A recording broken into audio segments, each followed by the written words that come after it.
Ang Pilipinas ay madalas makaranas ng lindol at tsunami dahil sa natatanging lokasyon nito sa Pacific Ring of Fire.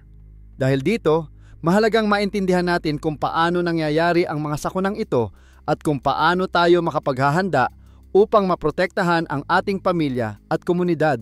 Ang lindol ay nagaganap kapag may biglaang paggalaw o banggaan ng mga tectonic plates sa ilalim ng lupa.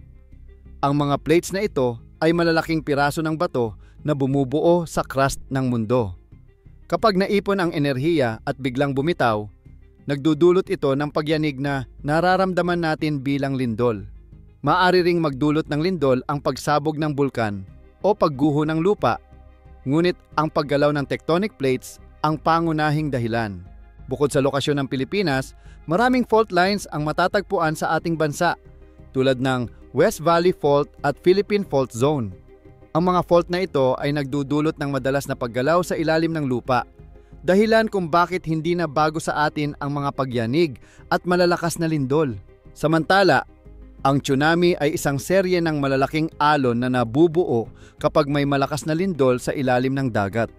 Ang paggalaw ng lupa sa ilalim ng tubig ay nagdudulot ng mabilis at malalakas na alon na maaaring magdala ng napakalaking enerhiya at makapaglakbay ng malalayong distansya. Bukod sa lindol, maaari ring magdulot ng tsunami ang pagsabog ng bulkan o pagguho ng lupa sa ilalim ng tubig. Dahil napapalibutan ng karagatan ang Pilipinas at matatagpuan tayo sa Pacific Ring of Fire, mataas ang posibilidad ng tsunami tuwing may malakas na lindol sa dagat.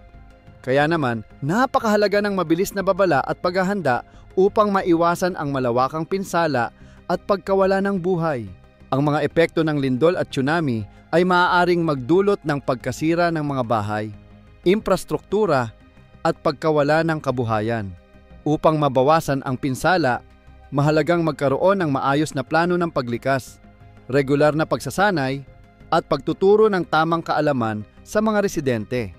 Dapat tiyakin na matibay ang mga gusali at may sapat na supply ng pagkain, tubig at gamot ang bawat pamilya. Ang pakikipag-ugnayan sa lokal na pamahalaan at pagsunod sa mga babala ay nakatutulong upang mapanatili ang kaligtasan ng lahat. Sa kabuuan, ang pag-unawa sa mga sanhi at epekto ng lindol at tsunami ay mahalaga upang mapalakas ang ating kahandaan. Sa pamamagitan ng tamang kaalaman, paghahanda at pakikiisa sa mga programa ng pamahalaan at komunidad, nababawasan natin ang panganib at pinsala. Ang pagiging alerto at may sapat na plano ay susi sa kaligtasan ng bawat Pilipino.